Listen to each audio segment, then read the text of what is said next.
Thank you. Thank you so much for being here to stand up for your rights and to send a message to everyone in the building behind you that they work for you.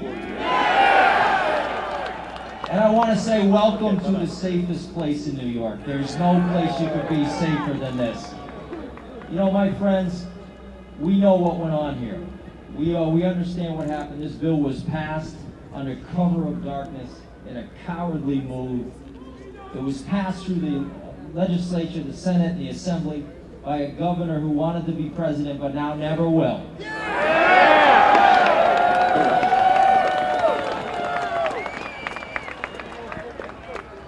And there are now 33 counties in the state of New York that have stood up and opposed this tyranny. Let me hear you. 33 out of 62, and we'll be at 50 before long, I can guarantee that. And for those counties that won't stand up, trust me, the voters are going to speak in the next election. So I have a message for the governor. 32 counties have stood up. Can you hear us now, Governor?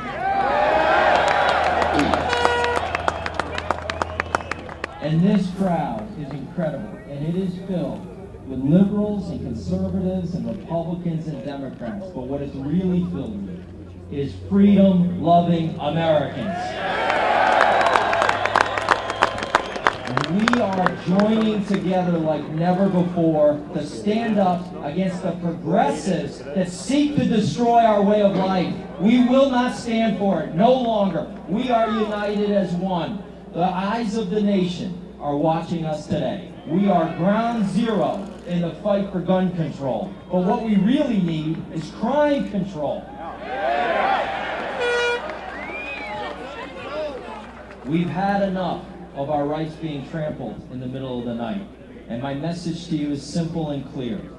Do what you're doing here when you go back to your homes. Stay involved.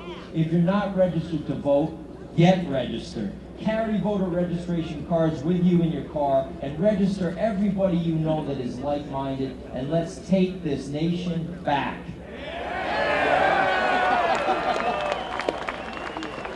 I can assure you the founding fathers are smiling down on us today for standing up to this. I guarantee it. We must not let them down.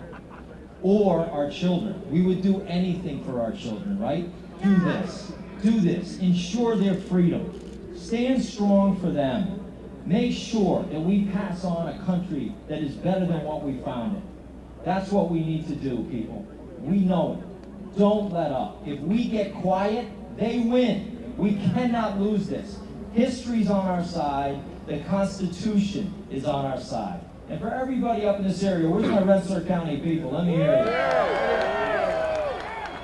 And throughout this Hudson Valley, I just have to put a plug in for my friend Congressman Gibson, who is a strong Second Amendment supporter, and it was Senator Gibson that voted against this. Make sure you don't get those two names confused at the ballot box. One stood with you, one stood against you. And I just want to say in closing, God bless you for being here. You give us the strength to carry on. Don't let up. Stand united. We will win. We will not be defeated. Can you hear us now, Governor? God bless.